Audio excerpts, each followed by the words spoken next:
मेरी तवक्को है कि जज साहब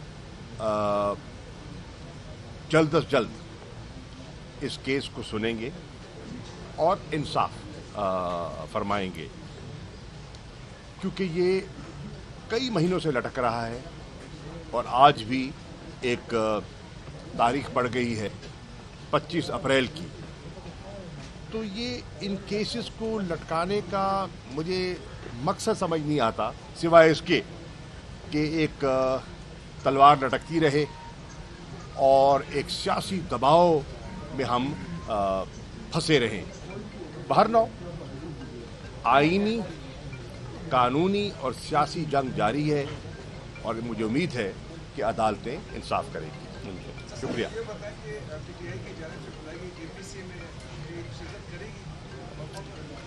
देखिए, पहले तो सच्ची बात है, हमें तो हुकूमत की जो संजीदगी है उस पर भी ताज्जुब हो रहा है। 7 तारीख बताई गई, फिर 9 का कहा गया, अभी 9 की भी कॉन्फर्मेशन नहीं है। एक नंबर 2, हमें बुलाया गया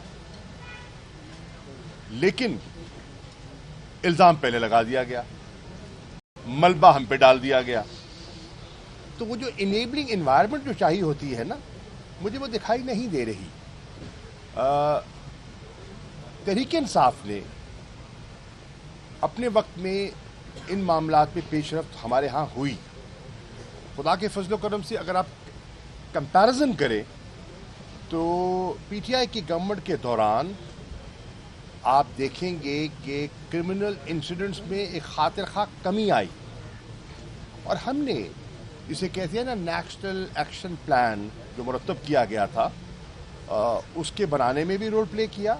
और फिर जब हमारी गवर्नमेंट आई तो 2021 में हमने उसको रिवाइज किया और उसको मज़ीद कॉम्प्रिहेंसिव बनाया। हमने 2022 में अंदरूनी चैलेंजेस को, जिसमें दहशतगर्दी एक चैलेंज है, उससे निमटने के लिए हमने नेशनल सिक्योरिटी पॉलिसी जो है वो कौम को दी, कौम के सामने पेश की। और उस नेशनल सिक्योरिटी पॉलिसी को हमने इकोनॉमिक सिक्योरिटी से जोड़ा, जो आज पाकिस्तान के शहरियों के लिए लम्हा फिक्रिया है। वो देख रहे हैं मईशत की बदहाली, वो देख रहे हैं महंगाई का तूफ़ान, और अभी IMF के साथ जो गुफ्तगू चल रही है, एक नया तूफ़ान जो है वो बर्पा होने वाला है। वो देख रहे हैं बढ़ती हुई बेरोज़गारी, वो देख रहे हैं सनत का पहिया जो है वो रुक गया है, वो देख रहे हैं हर तबका, ताजिर हो, सनतकार हो, किसान हो, मजदूर हो, मेहनतकश हो, नौजवान हो, सब तबके परेशान हैं। इस माहौल में आप बुलाना चाहते हैं। तहरीक इंसाफ पाकिस्तान के मफादात को तरजीह देती है, हमारी इसमें कोई ज़िद या अना नहीं है। हमने हमेशा आपने देखा कि एक मुस्बत रवैया हमने अपनाया। आपको याद होगा जब पहला पेशावर का सानिया हुआ आर्मी पब्लिक स्कूल का, तो उस पर हमने अपना धरना ख़त्म किया और उस वक्त APC में शामिल हुए।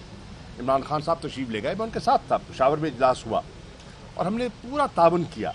लेकिन इस वक्त जो माहौल है वो आप देख रहे हैं कि जिस किस्म की इंतकामी कार्रवाइयाँ हो रही हैं और जो मुल्क के तकाजे हैं वो और हैं, और